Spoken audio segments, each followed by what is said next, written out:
Hello, I'm Fast Lawyer. I'm with Oculus Rift Reviews.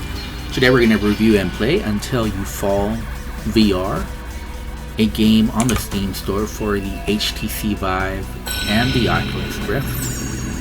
It's in early access and released on August 27, 2019 by developer Shell Games. It normally retails for $19.99.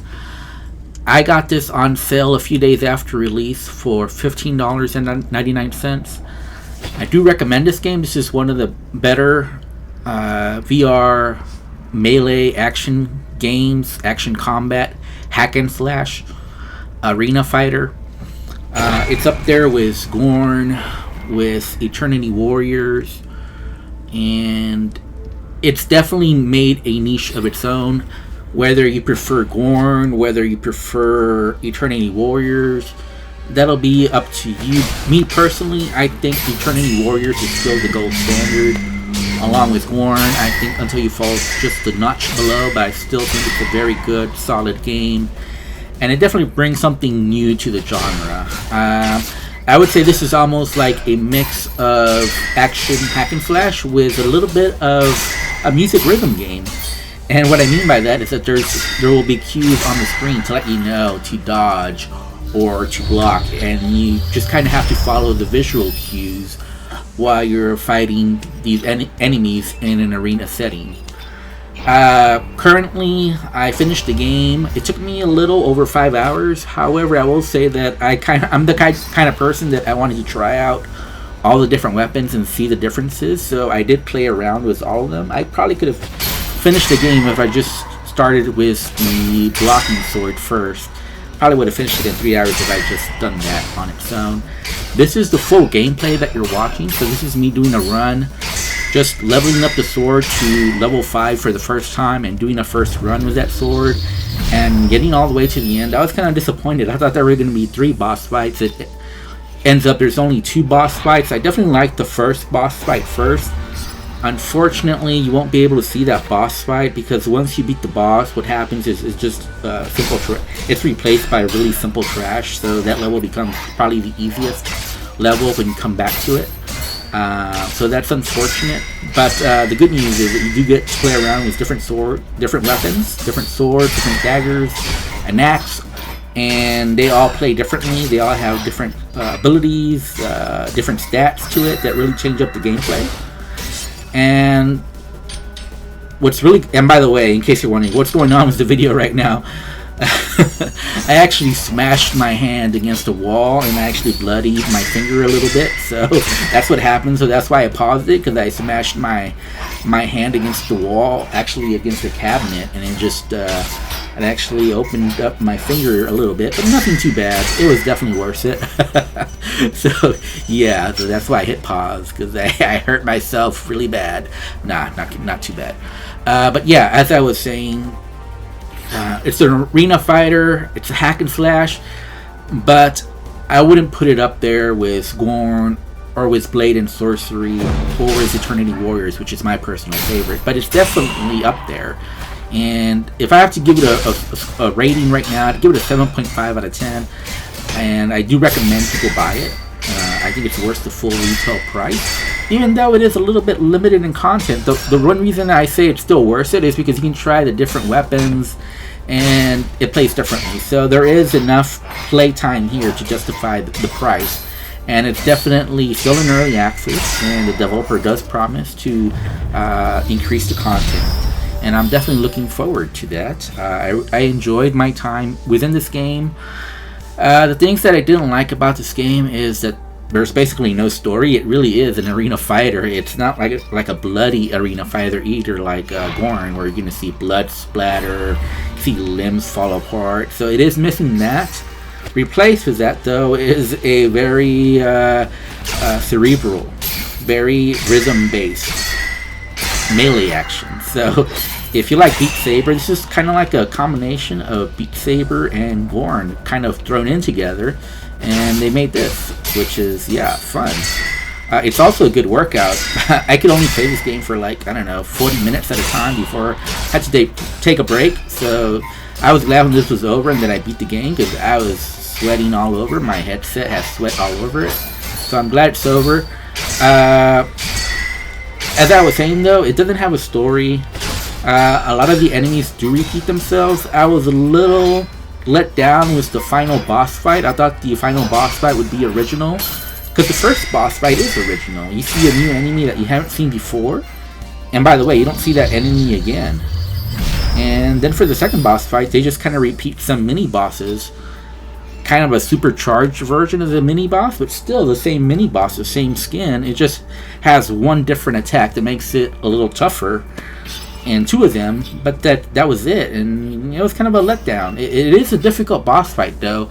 You do have to be prepared when you go into that final boss fight, and I got kind of lucky. I got the upgrades that I wanted.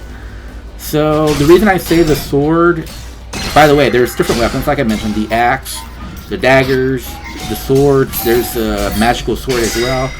But the starting off sword, the one that does the guardian defense, I believe is the best weapon, because I was able to beat the game with that weapon. The one that I chose to go last with as far as upgrading, I should have upgraded that one first, is because you can mitigate damage with that one. So when everything else goes wrong, you can click on your special ability for that sword and negate all the damage for, I believe it was 20 seconds, which is very valuable in this game. The other weapon that I always used, and I never changed, was the dagger that does the stasis. In other words, it paralyzes an enemy for, I believe, 15 seconds, if I'm not mistaken, and I got the right upgrade for that. So one of the upgrades is that you can do 2 paralysis with 1 charge of it, and that you can do guard damage after breaking them out of the paralysis. So those were very good upgrades. I got very lucky because you don't always get those same upgrades. So it is a little bit of a matter of luck as far as which upgrades you get. When you're first starting out, you probably want to get the Ether just to upgrade your weapons, because it is definitely easier when your weapons can do more guard and health damage. That means the fights are much shorter because you're doing much more damage. Especially the guard damage is very important. With the guard damage, you're able to get into those combos that start eating up your health. And obviously with increased health damage, that means that it takes less swings to eliminate the enemy. So you definitely want to improve your guard damage, the health damage. I would say the guard damage that you do is more important than the health damage, but they're both important. That means that you're going to spend less time blocking and more time attacking. So as you can see, I was very aggressive in my final run. I didn't really care about health upgrades. I think I went into the final boss fight with only 1 health, if I'm not mistaken. Yeah, so this is a good, challenging game. All the weapons feel different. There is a good select number of enemies and that behave differently. You have the casters that will do the damage from you at a distance, so you really have to be aggressive. I mentioned so far guard damage and health damage. There is a third mechanic, which is the dashes. So you can do dash damage as well. And dashing in and dashing out are very important. And you definitely don't want to choose anything that will decrease your dash charges. So you have 3 different mechanics basically: guard damage, health damage, and the dashes. They're all important. You have different abilities that affect differently those 3 different mechanics. And so you can get, for example, the axe, which does super damage once you have the supercharge ability on it, or the magical sword, there's like this soul damage that you do when you get the supercharge ability. On the dagger, like I mentioned before, you have the stasis paralysis. So when you have that supercharge ability, you can basically paralyze the enemy so that you can focus on another enemy and just forget about that one. So there's different types of damage, different types of special abilities that you can get. And yeah, one thing that you do notice right away is the guard damage and how you need to upgrade your weapon, because you do so little damage that you take several blocks before you can finally start getting to the health damage of the enemies to kill them.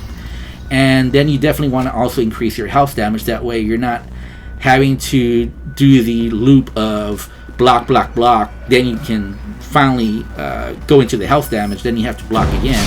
It's much better if you only have to go into that loop one time. That way you're not spending too much time with just one enemy, so the faster you're able to eliminate one enemy, the sooner you can get to a different enemy. So a lot of the challenge from this game is just the number of enemies on screen at first, especially when you get to those spellcasters, because obviously they're at range, they're throwing you magical damage. In the meanwhile, you have to also be wary of the melee enemies, and so it can be very difficult to block all that damage because they're coming from all different directions. As you can see here, there's two different enemies, there's two different attacks I have to be mindful of, not just the enemy in front of me, but the enemy next to him. You can jump in at any time and have to be prepared to block that attack. So obviously the more guard damage I can do to the enemy, the sooner I can get to getting at that health damage, and that's what you want, obviously, because you want to take out the enemy. And if I'm doing enough health damage with one set of combos, I'm able to eliminate the enemy. So that's another mechanic there, is combos. So you can upgrade your combos, that way you can do more swings at their health. So I think I got all the way up to 6 combos, so I had up to 6 swings to take down an enemy, and I think that was enough to take down most of the enemies. So definitely got lucky with my upgrade. Sometimes you just get really bad ones. Sometimes you have to just take the ether, which the ether is what you get to upgrade your damages, your weapons, once you fall. And you will fall early on because there is just too many enemies on screen, too much damage to try to block, and unfortunately the enemies will flank you, causing you to take damage because you're just not able to see the enemy damage. Some of the criticism I have of the game, I already mentioned. There's no story. They do repeat some of the enemies a little bit instead of bringing new enemies, especially the second boss fight, which there was nothing new there except the same enemy I had just defeated, just a supercharged version of it. My other criticisms, though, besides the length and the need for a better second boss fight and maybe at least another type of new enemy or 2 or 3 new types of enemies, is that sometimes it's just hard to see the visual cues. So as some weapons, for example the magical weapon that does that range damage for your supercharged ability, it really makes it hard to see on screen because there's so many particle explosions all around you that it's just difficult to see the visual cues as far as I need to block here, or here I need to have an opening to create damage, because on screen it's just difficult to see those visual cues. There's so many particle effects and so many explosions going on that it's just hard to see. The movement is a little clunky. There's snap turning, but there's no smooth turning. Really, I think this game's a lot easier if you can rotate within your room scale. I used a combination of both, and that's one of the reasons why I smacked my hand against the cabinets, because I was just moving a little bit too much for my play space. Overall, though, this is a really good game, really solid title. I'm going to give it a 7.5 out of 10. I just put it just a notch below Gorn, just a notch below Eternity Warriors or Blade and Sorcery, just a notch below those great titles, but still a very good, solid one. And I'm Fast Lawyer. I'm Mazako with Rift Reviews. If you like my review, don't forget to like, comment, subscribe. You can watch the rest of the video and you'll see that I finished the full gameplay, and you'll see that I beat the second boss, and that was just my second attempt at that boss fight, so I didn't really know how it was going to go down because I hadn't gone quite that far yet, because I did start the boss fight, but the first time I tried it I died pretty quickly. I just didn't have any of the good upgrades for it. I think I was down to 1 health too. So anyways, I'm Fast Lawyer. Thanks for watching. Have a wonderful day. Enjoy the rest of the video. Goodbye.